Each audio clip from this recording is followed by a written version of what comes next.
श्री शिवाय नमस्तुभ्यम। हर हर महादेव। माता बहनों, आप सभी जानते हैं कि 13 अगस्त 2026 गुरुवार को श्रावण मास की प्रतिपदा तिथि आने वाली है।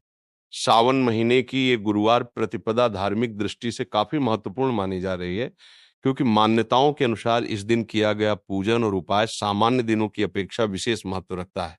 यदि आप भी इस पवित्र अवसर का लाभ उठाना चाहते हैं तो आपको केवल 3 बेलपत्र और कनेर के फूल लेकर एक सरल धार्मिक उपाय करना है। ऐसा विशेष संयोग बार बार नहीं आता, इसलिए इस तिथि को महत्वपूर्ण अवसर के रूप में देखा जाता है। माता बहनों, श्रावण मास में गुरुवार के दिन पड़ने वाली प्रतिपदा पर अनेक प्रकार के धार्मिक उपाय बताए जाते हैं और उन्हीं में 3 बेलपत्र तथा कनेर के फूलों से जुड़ा ये उपाय भी विशेष रूप से बताया गया है।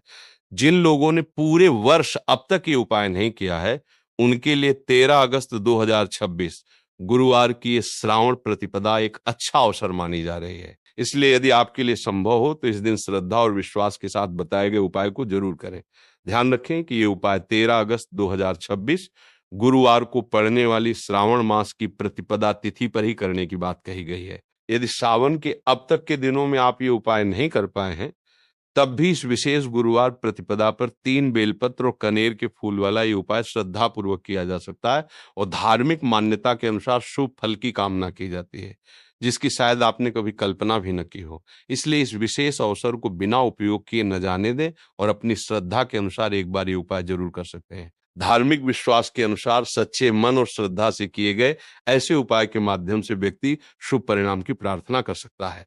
दोस्तों, बताया जाता है कि ये उपाय पंडित जी ने अपनी वर्तमान श्री शिव महापुराण कथा के दौरान बताया है और आज के इस वीडियो में हम आपको इसी उपाय से जुड़ी हर जरूरी जानकारी आसान भाषा में समझाने वाले हैं। वीडियो को पूरा देखने के बाद इस उपाय की विधि समझने के लिए आपको किसी दूसरी जगह जाने की जरूरत नहीं पड़ेगी। तो आइए माता बहनों, बिना समय गंवाए अब इस विशेष उपाय की पूरी विधि को विस्तार से समझते हैं। देखिए, 13 अगस्त 2026 गुरुवार की श्रावण प्रतिपदा को विशेष इसलिए भी माना गया है कि कई बार व्यक्ति बड़े बड़े पूजा पाठ, अनुष्ठान और धार्मिक प्रयास करने के बाद भी अपनी इच्छा पूरी होते हुए नहीं देख पाता।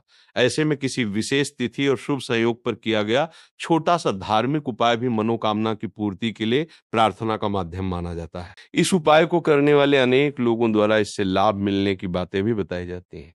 यदि आप भी इसे करना चाहते हैं तो सबसे पहले इसकी पूरी प्रक्रिया को ध्यान से समझ लेना आवश्यक है और उसके बाद ही इसे करें, ताकि विधि करते समय कोई गलती न हो।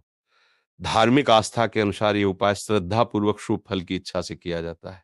कई बार परिवार में ऐसी परेशानियां लगातार बनी रहती हैं जिनका सही कारण व्यक्ति को समझ नहीं आता।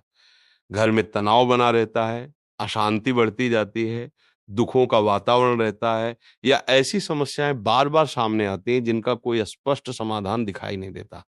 ऐसी परिस्थितियों के पीछे धार्मिक मान्यताओं में अलग-अलग कारण बताए जाते हैं, जैसे पितृदोष, मंगल दोष या किसी अन्य प्रकार की बाधा।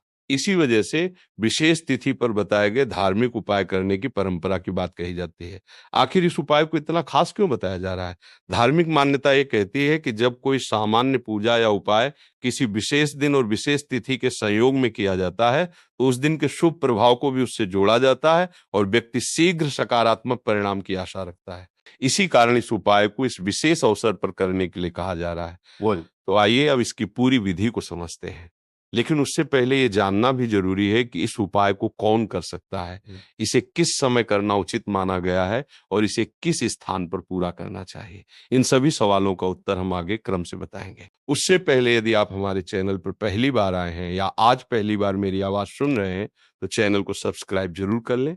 वीडियो को आखिर तक देखते रहें और यदि आपको ये जानकारी अच्छी लगे तो वीडियो को लाइक करें तथा कमेंट में श्री शिवाय नमस्तुभ्यम और ता नमः शिवाय जरूर लिखें। माता बहनों, अब जानते हैं कि 13 अगस्त 2026 गुरुवार श्रावण मास की प्रतिपदा पर 3 बेलपत्र और कनेर के फूल से किया जाने वाला ये उपाय किस तरह करना है, इसे कौन कर सकता है, इसके लिए कौन सा समय बेहतर रहेगा और इसे किस स्थान पर करना चाहिए।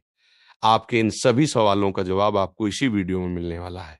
जो भी व्यक्ति इस वीडियो को देख रहा है, वो अपनी श्रद्धा और विश्वास के अनुसार 3 बेलपत्र तथा कनेर के फूल वाला ये उपाय कर सकता है, क्योंकि इस विशेष तिथि पर इनसे संबंधित धार्मिक उपाय को भी विशेष महत्व दिए जाने की बात कही गई है। जब विशेष तिथि के साथ 3 बेलपत्र और कनेर के फूलों का ये धार्मिक उपाय जुड़ता है तो इस अवसर को और भी महत्वपूर्ण माना जाता है। अब माता बहनों, सबसे पहले ये जान लेते हैं कि 3 बेलपत्र और कनेर के फूलों से किया जाने वाला ये उपाय आखिर कौन कर सकता है। देखिए, घर की कोई बड़ी माता, बहन या महिला सदस्य इसे कर सकती है। यदि आप चाहें तो परिवार के किसी दूसरे सदस्य से भी ये उपाय करवाया जा सकता है। यदि किसी व्यक्ति के मन में कोई खास इच्छा है, उसके जीवन में व्यक्तिगत परेशानी, दुख या कोई समस्या चल रही है और वो अपने लिए ये उपाय करना चाहता है, तो वो स्वयं भी इसे कर सकता है। वहीं यदि कोई व्यक्ति अपने पूरे परिवार के सुख, शांति और कल्याण के उद्देश्य से ये करना चाहता है, तो वो भी अपनी श्रद्धा के अनुसार ये उपाय कर सकता है। इसके लिए किसी खास प्रकार की रोक या बाधा बताई नहीं गई है। यानी घर का कोई भी सदस्य अपनी जरूरत और आस्था के अनुसार ये उपाय कर सकता है और यदि इसे पूरे परिवार के लिए किया जा रहा हो तो घर की बड़ी माता या बहन भी इसे कर सकती है। यदि घर में महिलाएं नहीं हैं या किसी कारण से वे इस उपाय को करने की स्थिति में नहीं है, तो परिवार का कोई अन्य बड़ा सदस्य भी 3 बेलपत्र और कनेर के फूल वाला ये उपाय कर सकता है। पुरुष भी इसे कर सकते हैं और इसके लिए किसी विशेष निषेध की बात नहीं बताई गई है। अब माता बहनों, इसके बाद सबसे जरूरी प्रश्न आता है कि इस उपाय को आखिर किस समय करना चाहिए। क्या सुबह का समय अच्छा रहेगा या फिर शाम को करना बेहतर होगा। देखिए, इस उपाय को सुबह भी किया जा सकता है और शाम के प्रदोष काल में भी करने की बात कही गई है। लेकिन यदि आप दोनों समयों में सबसे उचित समय पूछते हैं तो संभव हो तो सुबह इस उपाय को करना अधिक अच्छा बताया गया है। हालांकि यदि किसी कारण से सुबह करना संभव नहीं हो तो शाम के प्रदोष काल में भी इसे किया जा सकता है और इसके लिए कोई विशेष परेशानी नहीं बताई गई है। अब ये भी समझ लेते हैं कि सुबह करना हो तो कितने बजे तक कर लेना उचित रहेगा और यदि शाम के प्रदोष समय में करना हो तो किस अवधि में इसे पूरा किया जा सकता है। देखिए, सुबह जितनी जल्दी संभव हो उतना जल्दी इस उपाय को पूरा करने का प्रयास करना बेहतर रहेगा। लेकिन यदि किसी कारण से थोड़ी देर हो जाए तो लगभग 10 या 11 बजे तक भी इसे किया जा सकता है और कोशिश ये रहे कि दोपहर 12 बजे के बाद ज्यादा देर ना हो। इस बात का ध्यान रखना जरूरी है। वहीं यदि शाम के प्रदोष काल की बात करें तो इसे लगभग शाम 6 बजे के आसपास से माना जाता है। इसलिए शाम 6 से 7 बजे के बीच का समय भी इस उपाय के लिए रखा जा सकता है। अगर उस समय किसी कारण से संभव न हो तो लगभग 7 से 8 बजे के बीच भी इसे किया जा सकता है। यानी अपनी सुविधा के अनुसार शाम 6 बजे से रात 8 बजे के बीच ये उपाय पूरा किया जा सकता है। इसमें किसी विशेष परेशानी की बात नहीं बताई गई है। अब धार्मिक मान्यता के अनुसार जब कोई उपाय किसी विशेष तिथि और खास दिन के संयोग में किया जाता है तो उसका महत्व सामान्य समय की तुलना में बढ़ जाता है और शुभ परिणाम की उम्मीद भी अधिक रखी जाती है। ऐसे धार्मिक उपायों को जीवन की विभिन्न परेशानियों और बाधाओं से राहत की प्रार्थना के लिए उपयोगी माना जाता है तथा इनके बाद सकारात्मक बदलाव की आशा की जाती है। इसलिए माता बहनों, आज के पूरे वीडियो में हम आपको 3 महत्वपूर्ण उपायों के बारे में जानकारी देने वाले हैं।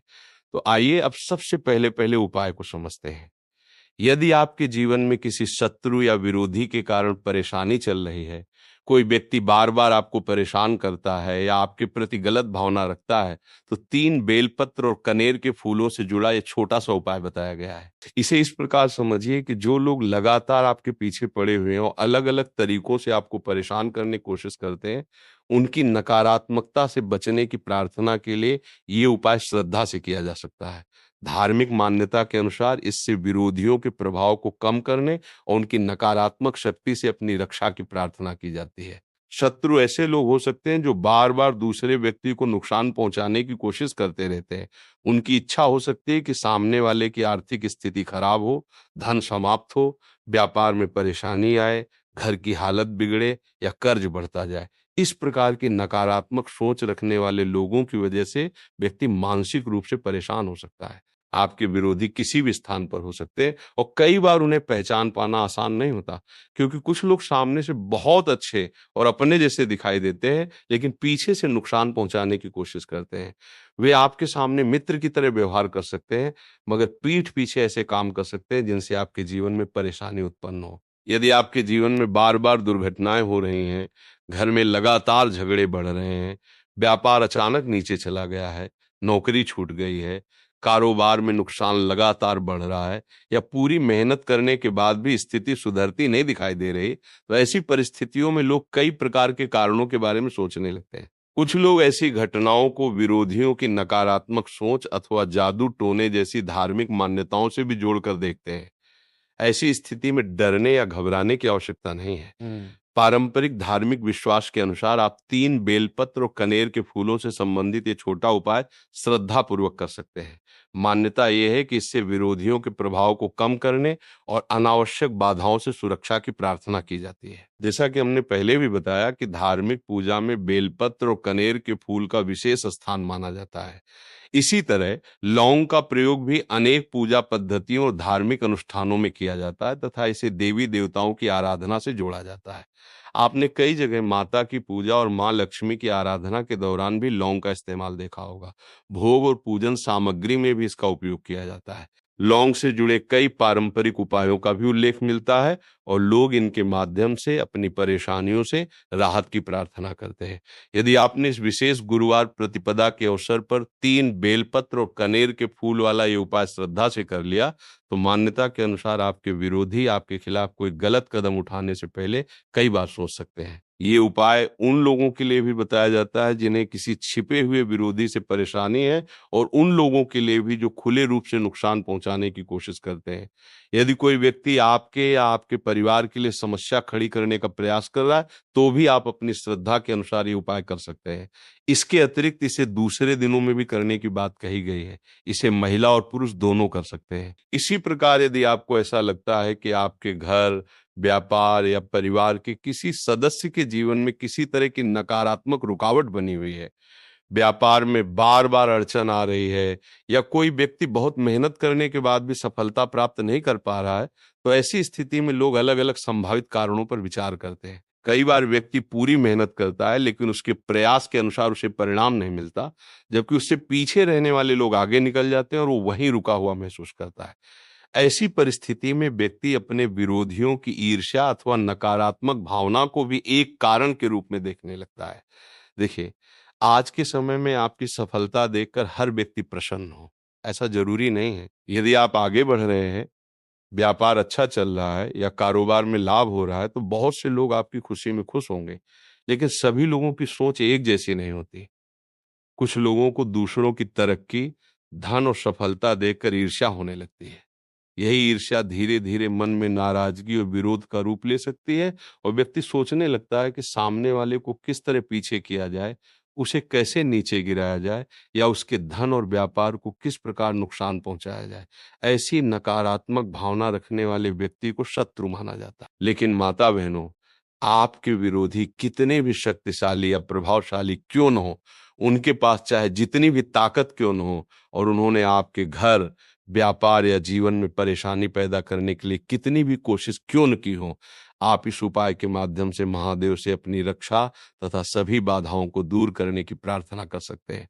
अब आइए गुरुजी द्वारा बताए गए पहले उपाय की पूरी विधि को विस्तार से जानते हैं। इसके लिए आपको मुख्य रूप से 1 लोटा जल, 3 बेलपत्र और कनेर के फूल लेने होंगे। गुरुवार प्रतिपदा के इस विशेष अवसर पर किए जाने वाले उपाय को महत्वपूर्ण बताया गया है, इसलिए 3 बेलपत्र और कनेर के फूल पहले से लेकर रख लेना अच्छा रहेगा। यदि संभव हो तो इन्हें किसी फूल की दुकान से खरीदा जा सकता है। यदि आपको बेलपत्र या कनेर के फूल उपलब्ध नहीं हो पा रहे हैं, तो शिवलिंग पर पहले से चढ़ाए गए बेलपत्र और कनेर के फूल लेकर उन्हें जल से शुद्ध करके उपयोग करने की बात भी बताई गई है।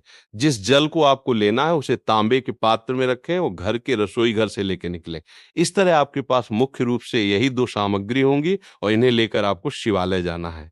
माता बहनों, यदि आप इसे सुबह करना चाहें तो सुबह कर सकते हैं और यदि शाम को करना चाहें तो शाम के समय भी इसे पूरा किया जा सकता है। बताए गए समय के अनुसार अपनी सुविधा देखते हुए दिन में ये उपाय किया जा सकता है। जब आप शिवालय पहुंचे तो सबसे पहले दक्षिण दिशा की ओर बैठें और अपना चेहरा उत्तर दिशा की ओर रखें। इसके बाद जो 3 बेलपत्र और कनेर के फूल आप साथ लेकर आए हैं, उन्हें क्रम से शिव परिवार के अलग-अलग स्थानों पर अर्पित करना है। सबसे पहले 1 बेलपत्र और कनेर का फूल शिवलिंग के दाहिनी तरफ स्थित उस स्थान पर अर्पित करें जिसे श्री गणेश जी का स्थान बताया गया है और उसी समय श्री शिवाय नमस्तुभ्यम मंत्र का स्मरण करें। इसके बाद दूसरा बेलपत्र और कनेर का फूल श्री कार्तिकेय जी के स्थान पर चढ़ाएं और फिर श्री शिवाय नमस्तुभ्यम का जाप या स्मरण करें। तीसरा, बेलपत्र और कनेर का फूल माता अशोक सुंदरी के स्थान पर समर्पित करें और उसके साथ भी श्री शिवाय नमस्तुभ्यम मंत्र का स्मरण करें। ध्यान रखें कि शिवलिंग की जलधारी के मध्य भाग को माता अशोक सुंदरी का स्थान बताया जाता है और तीसरा बेलपत्र तथा कनेर का फूल इसी जगह अर्पित करने की बात कही गई है। इसके बाद आपको शिवलिंग से दो और फूल लेने होंगे, क्योंकि शुरुआत में आपके पास केवल 3 फूल थे। अब चौथा बेलपत्र और कनेर का फूल माता पार्वती के हस्तकमल में अर्पित करें। जिस स्थान पर शिवपिंडी स्थापित रहती है और जिस गोलाकार आधार पर शिवलिंग स्थित होता है, उस पूरे स्थान को माता पार्वती का हस्तकमल बताया जाता है। इसलिए चौथा बेलपत्र और कनेर का फूल इसी स्थान पर चढ़ाएं और साथ में श्री शिवाय नमस्तुभ्यम का स्मरण करें। इसके बाद पांचवां बेलपत्र और कनेर का फूल शिवलिंग के ऊपर अर्पित करें और उसी समय अपने मन की इच्छा महादेव के सामने स्पष्ट रूप से रखें।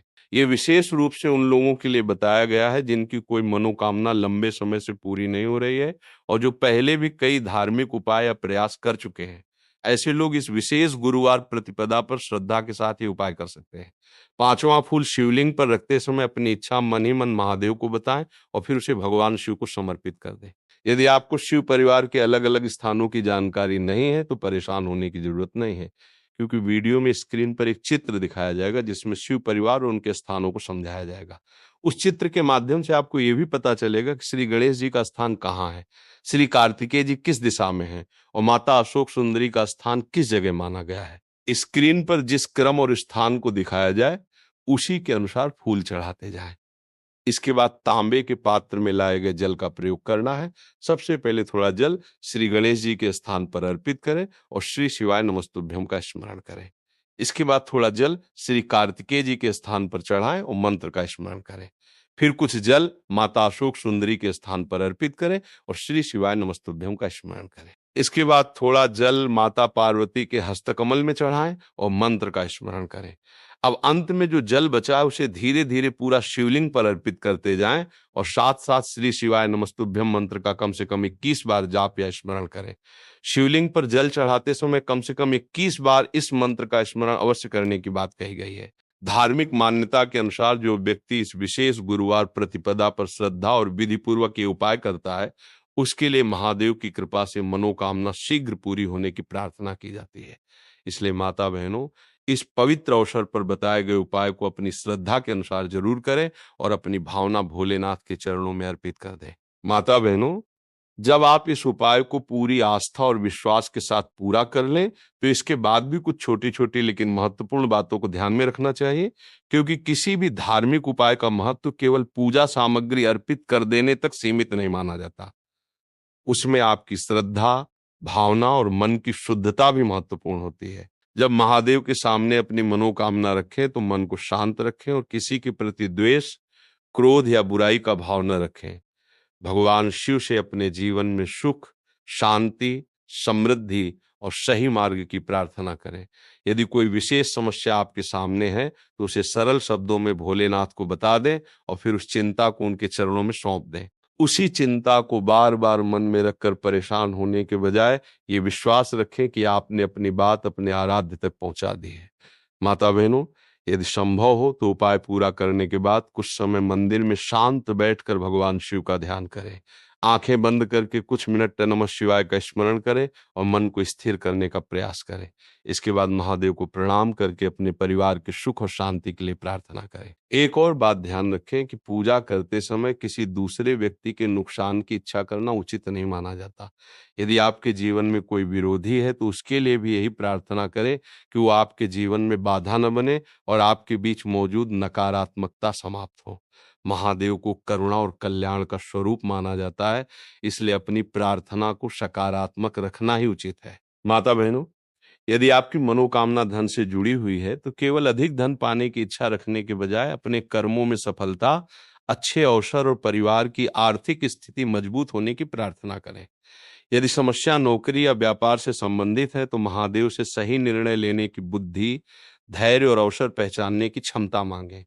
यदि घर में अशांति है तो परिवार के सभी सदस्यों में प्रेम, समझ और सम्मान बढ़ने की कामना करें। यदि जीवन में लगातार बाधाएं आ रही हैं तो महादेव से उन कठिनाइयों का सामना करने और उन्हें पार करने की शक्ति मांगें। सच्ची प्रार्थना का भाव यही होना चाहिए।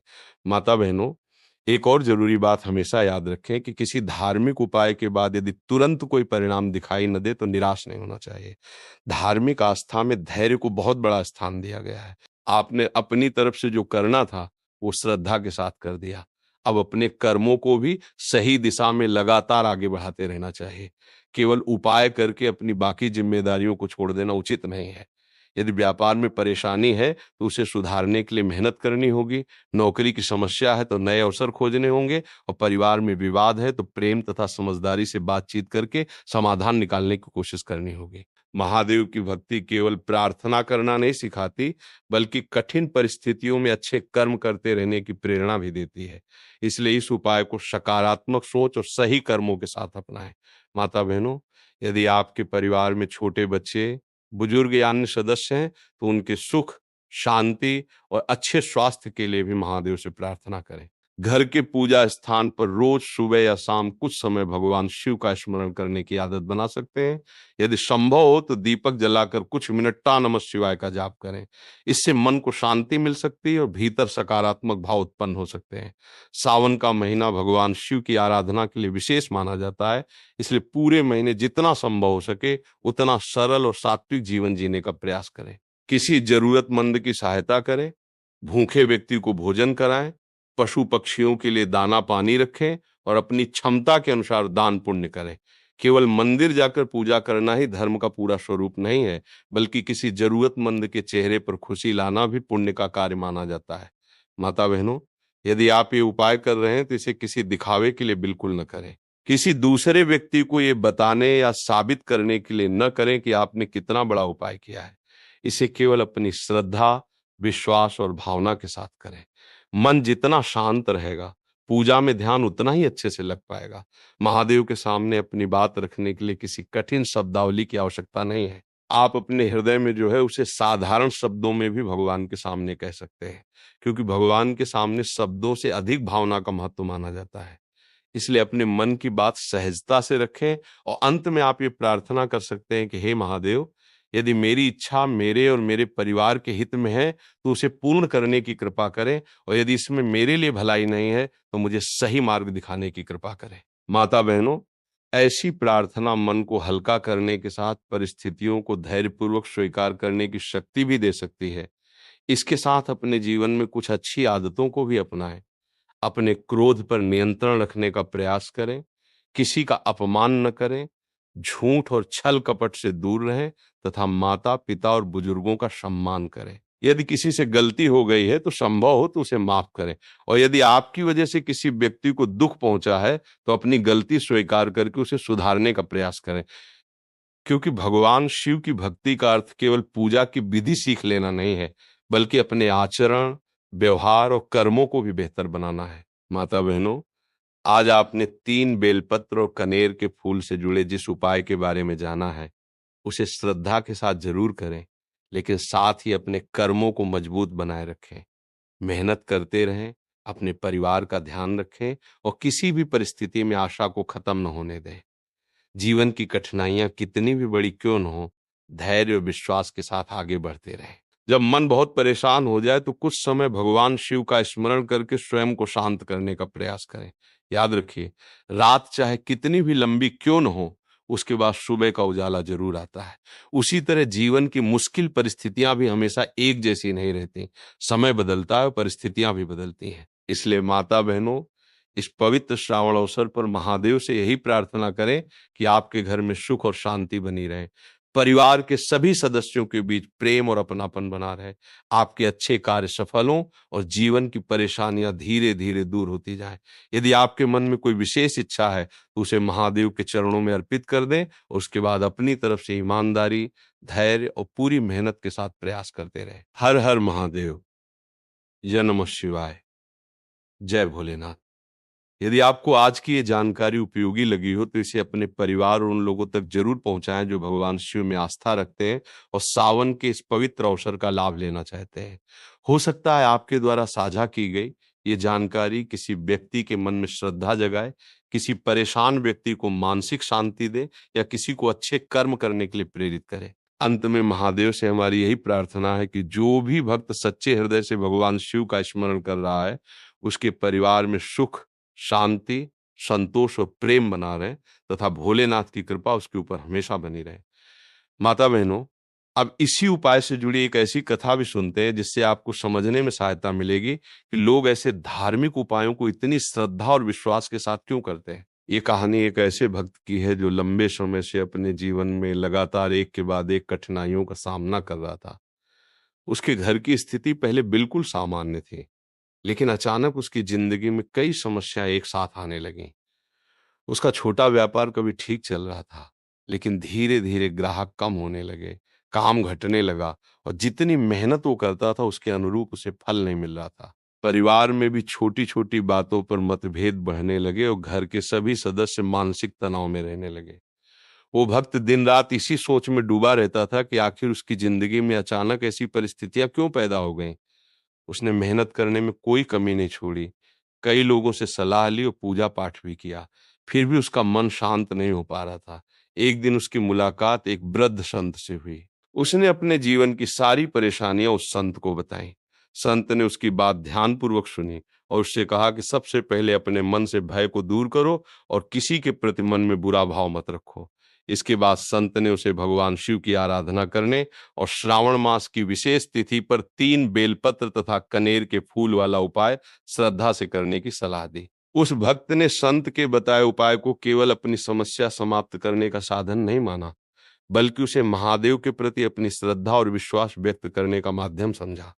जिस दिन उसे उपाय करना था, वो सुबह जल्दी उठ गया, स्नान करके स्वच्छ कपड़े पहने, 3 बेलपत्र और कनेर के फूल लिए तथा तांबे के पात्र में जल भरकर शिवालय की ओर चल पड़ा। मंदिर पहुंचने के बाद उसने शांत मन से भगवान शिव को प्रणाम किया और संत द्वारा बताए गए क्रम के अनुसार फूल अर्पित करना शुरू किया। हर फूल चढ़ाते समय उसने अपने मन की परेशानी महादेव के सामने रखी और अपनी मनोकामना के साथ ये भी कहा, हे भोलेनाथ, मेरे जीवन में जो गलत हो रहा है उसे पहचानने और सुधारने की बुद्धि मुझे दीजिए तथा सही रास्ते पर चलने की शक्ति प्रदान कीजिए। इसके बाद उसने शिवलिंग पर जल चढ़ाया और श्री शिवाय नमस्तुभ्यम मंत्र का स्मरण किया। पूजा पूरी करने के बाद वो कुछ समय तक मंदिर में शांत बैठा रहा। माता बहनों, उस दिन उसके जीवन में कोई अचानक चमत्कार नहीं हुआ और न ही उसी क्षण उसकी सारी परेशानियां समाप्त हो गईं, लेकिन उसके मन में एक अलग प्रकार की शांति जरूर पैदा हुई। उसे ऐसा लगा मानो वो अपनी सारी चिंताएं महादेव के चरणों में छोड़कर वापस आया हो। इसके बाद उसने मन में एक और संकल्प किया कि वो केवल किसी धार्मिक उपाय के भरोसे बैठा नहीं रहेगा, बल्कि अपनी मेहनत और कर्मों को भी सही दिशा देगा। उसने अपने व्यापार की कमियों को समझना शुरू किया, ग्राहकों के साथ अपने व्यवहार को बेहतर किया और पुराने काम करने के तरीकों में आवश्यक बदलाव करने लगा। कुछ समय बाद उसके व्यापार में धीरे धीरे सुधार दिखाई देने लगा। जो पुराने ग्राहक उससे दूर हो गए थे, उनमें से कुछ वापस आने लगे। नए लोगों से काम मिलने लगा, उसकी आर्थिक स्थिति भी पहले की तुलना में सुधरने लगी। परिवार में भी उसने छोटी बातों पर गुस्सा करना कम किया। वो घर वालों से शांतिपूर्वक और प्रेम से बात करने लगा और धीरे धीरे घर का माहौल भी पहले से बेहतर होने लगा। माता बहनों, कुछ समय बीतने के बाद वो भक्त दोबारा उसी संत के पास गया और उसने बताया कि पहले उसे लगता था कि उसकी जिंदगी में अब कुछ भी अच्छा नहीं हो सकता, लेकिन अब उसके अंदर फिर से उम्मीद जागी है। उसने कहा कि मेरे लिए सबसे बड़ा बदलाव ये रहा कि मैंने डरना छोड़ दिया और समस्याओं से भागने के बजाय उनका सामना करना सीख लिया। संत ने उससे कहा कि यही सबसे महत्वपूर्ण परिवर्तन है। भगवान की भक्ति इंसान को अपने कर्मों से भागने की शिक्षा नहीं देती, बल्कि कठिन समय में भी सही काम करते रहने का साहस प्रदान करती है। माता बहनों, इस कथा का संदेश यही है कि जब हम किसी धार्मिक उपाय को श्रद्धा से करते हैं, तो उसके साथ अपनी सोच और कर्मों को भी बेहतर बनाने का प्रयास करना चाहिए। केवल मंदिर जाकर फूल चढ़ा देना और वापस आकर पहले की तरह चिंता, क्रोध तथा नकारात्मक विचारों में डूबे रहना उचित नहीं है। यदि घर में परेशानी है तो प्रेम से बात करें। व्यापार में नुकसान हो रहा है तो उसका कारण समझें। नौकरी में कठिनाई है तो नए अवसर खोजें और यदि मन में डर है तो भगवान का स्मरण करके अपने भीतर साहस पैदा करें। उस भक्त ने भी यही रास्ता अपनाया और धीरे धीरे उसके जीवन में परिवर्तन दिखाई देने लगा। माता बहनों, कई बार हम चाहते हैं कि हमारी समस्या केवल एक दिन में समाप्त हो जाए, लेकिन जीवन में वास्तविक बदलाव धीरे धीरे भी आता है। इसलिए यदि आपने ये उपाय कर लिया और अगले ही दिन कोई परिणाम नजर नहीं आया तो निराश होने की आवश्यकता नहीं है। अपनी श्रद्धा बनाए रखें और अपने कर्मों को सही दिशा में लगातार आगे बढ़ाते रहें। महादेव से प्रार्थना करें कि आपको सही निर्णय लेने की बुद्धि मिले, गलत परिस्थितियों और गलत लोगों से बचने की शक्ति मिले तथा कठिन समय से बाहर निकलने का साहस प्राप्त हो। उस भक्त ने आगे चलकर अपने परिवार के साथ हर सावन भगवान शिव का स्मरण करने और अपनी क्षमता के अनुसार जरूरतमंद लोगों की सहायता करने का संकल्प लिया। उसका कहना था कि पहले वो केवल अपनी परेशानी दूर होने की प्रार्थना करता था, लेकिन अब वो महादेव से अपने साथ साथ दूसरे लोगों के सुख और शांति की भी कामना करने लगा है। माता बहनों, यही भक्ति की सुंदर भावना है। जब मन में केवल अपनी परेशानियां नहीं रहती और दूसरों के लिए भी शुभकामना उत्पन्न होने लगती है, तब व्यक्ति के भीतर एक अलग प्रकार की शांति महसूस होती है। इसलिए यदि आपने भी 3 बेलपत्र और कनेर के फूल वाला ये उपाय किया है, तो अपनी मनोकामना महादेव को सौंप कर धैर्य बनाए रखें। किसी दूसरे व्यक्ति के नुकसान की इच्छा न करें। अपने विरोधियों से सुरक्षा की प्रार्थना जरूर करें, लेकिन उनके विनाश की कामना करने के बजाय ये मांगे कि वे आपके जीवन में किसी प्रकार की बाधा उत्पन्न न करें। महादेव से कहें कि हे भोलेनाथ, मेरे लिए जो उचित और कल्याणकारी है वही मुझे प्रदान करें, तथा मेरे जीवन में जो नकारात्मक परिस्थितियां हैं उन्हें दूर करके मुझे सही दिशा दिखाएं। माता बहनों, उस भक्त की कहानी हमें ये सिखाती है कि विश्वास के साथ किया गया प्रयास और अच्छे कर्म मिलकर जीवन में नई शुरुआत का रास्ता खोल सकते हैं। इसलिए आप भी उम्मीद बनाए रखें, अपने कर्मों पर विश्वास रखें और महादेव का नाम लेते हुए आगे बढ़ते रहें। हो सकता है आज जिस परेशानी में आपको कोई रास्ता दिखाई नहीं दे रहा, आने वाले समय में वही कठिनाई आपके जीवन की सबसे बड़ी सीख बन जाए। इसलिए निराश न हो, डरे नहीं और अपने मन को कमजोर न पड़ने दें। अपनी चिंता महादेव के चरणों में रख दें, लेकिन अपने हाथों से मेहनत करना कभी बंद न करें। माता बहनों, अब बात करते हैं बेलपत्र और कनेर के फूल की, क्योंकि इस पूरे उपाय में इन्हीं सामग्री को मुख्य रूप से बताया गया है। बेलपत्र और कनेर का फूल देखने में सुंदर होने के साथ धार्मिक दृष्टि से भी विशेष और पवित्र माना जाता है। इसकी सुगंध वातावरण को मनमोहक बनाने के साथ पूजा के दौरान मन को एकाग्र करने में सहायता कर सकती है। जब कोई भक्त बेलपत्र और कनेर का फूल भगवान शिव को अर्पित करता है, तो उसके मन में ये भावना रखी जा सकती है कि जिस प्रकार फूल अपनी खुशबू चारों दिशाओं में फैलाता है, उसी प्रकार महादेव की कृपा से हमारे जीवन में भी सुख, शांति और सकारात्मकता का विस्तार हो। माता बहनों, बेलपत्र और कनेर के फूल की सुगंध को भी इसकी एक विशेष विशेषता माना जाता है। इसकी खुशबू वातावरण में मधुरता और शांति का अनुभव करा सकती है। यही कारण है कि पूजा पाठ और धार्मिक अवसरों पर सुगंधित फूलों का प्रयोग लंबे समय से देखने को मिलता है। सावन में भगवान शिव की आराधना के दौरान शिवलिंग पर फूल अर्पित करने की परंपरा भी कई स्थानों पर प्रचलित है। इसलिए यदि आप बेलपत्र और कनेर के फूल से जुड़ा ये उपाय कर रहे हैं, तो प्रयास करें कि फूल ताजे, साफ और अच्छी अवस्था में हो। बहुत अधिक मुरझाए हुए या गंदे फूलों के स्थान पर ताजे फूल लेना अधिक उचित माना जाएगा। माता बहनों, 3 बेलपत्र और कनेर के फूल लेने के पीछे ये समझना भी आवश्यक है कि केवल संख्या ही सबसे महत्वपूर्ण नहीं है, बल्कि उसके पीछे आपकी श्रद्धा और भावना अधिक मायने रखती है।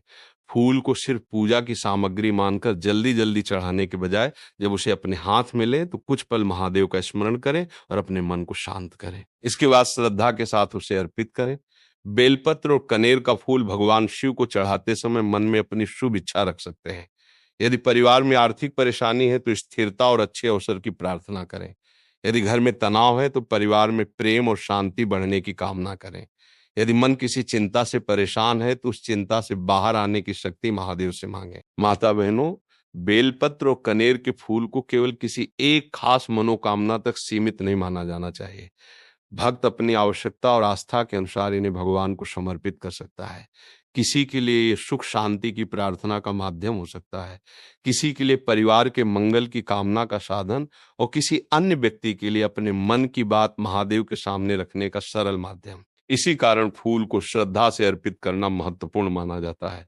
बेलपत्र और कनेर के फूल की सफेद आभा भी अपने भीतर एक सुंदर संदेश रखती है। सफेद रंग को शांति, सरलता और पवित्रता से जोड़ा जाता है। जब आप सफेद बेलपत्र और कनेर के फूल को शिवलिंग के सामने अर्पित करें, तो अपने मन में भी यही भावना रखें कि हमारे विचार निर्मल रहें, हमारी वाणी मधुर हो और हमारे कर्म अच्छे हों।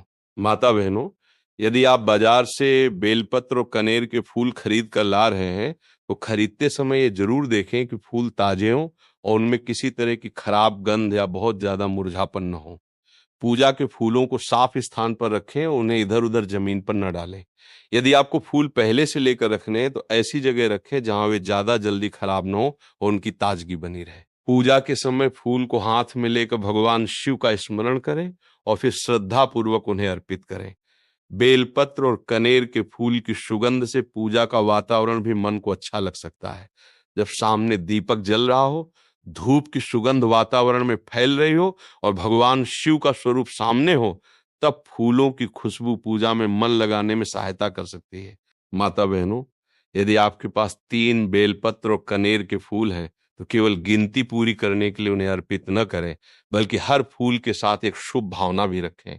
पहले फूल के साथ अपने परिवार के मंगल की प्रार्थना करें, दूसरे फूल के साथ जीवन की परेशानियों से राहत की कामना करें और तीसरे फूल के साथ अपनी विशेष मनोकामना महादेव के चरणों में अर्पित कर सकते हैं। यदि पूजा की बताई गई विधि में अतिरिक्त फूल चढ़ाने की बात कही गई है, तो उन्हें भी उसी श्रद्धा और भावना के साथ भगवान को समर्पित करें।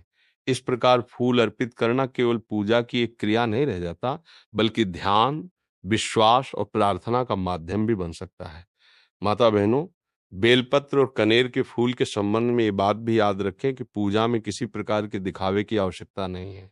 बहुत अधिक फूल चढ़ाने से अधिक महत्वपूर्ण यह है कि उपलब्ध कम सामग्री को भी स्वच्छता और श्रद्धा के साथ भगवान को अर्पित किया जाए। भगवान शिव की पूजा में सरलता और सच्ची भावना को महत्व दिया जाता है। इसलिए यदि आपके पास केवल कुछ बेलपत्र और कनेर के फूल हैं, तो चिंता न करें। अपनी क्षमता के अनुसार जो उपलब्ध हो, उसे साफ मन और सच्ची श्रद्धा के साथ महादेव को समर्पित करें। पूजा में मन की भावना को महत्वपूर्ण माना जाता है। इसी कारण इस उपाय में 3 बेलपत्र और कनेर के फूलों का विशेष उल्लेख किया गया है, ताकि कम सामग्री में भी व्यक्ति श्रद्धा के साथ पूजा कर सके। माता बहनों, जब आप बेलपत्र और कनेर का फूल महादेव को अर्पित करें, तो मन में ये भाव रखें कि जिस तरह फूल अपनी सुगंध से आसपास का वातावरण सुंदर बनाता है, उसी प्रकार भगवान शिव की कृपा से हमारे घर का वातावरण भी प्रेम, शांति और सकारात्मकता से भर जाए। परिवार के सदस्यों के बीच मनमुटाव कम हो, विचार शुद्ध हो और हम हमेशा सही मार्ग पे आगे बढ़ें। यही फूल अर्पित करने की सुंदर भावना हो सकती है। इसलिए 13 अगस्त 2026 की इस विशेष श्रावण प्रतिपदा पर यदि आप 3 बेलपत्र और कनेर के फूल लेकर ये उपाय कर रहे हैं, तो इसे जल्दबाजी में पूरा न करें। फूलों को सम्मान पूर्वक रखें, पूरी पूजा विधि को ध्यान से संपन्न करें और अंत में महादेव को प्रणाम करके अपनी मनोकामना उनके चरणों में अर्पित कर दें। जा नमः शिवाय। हर हर महादेव।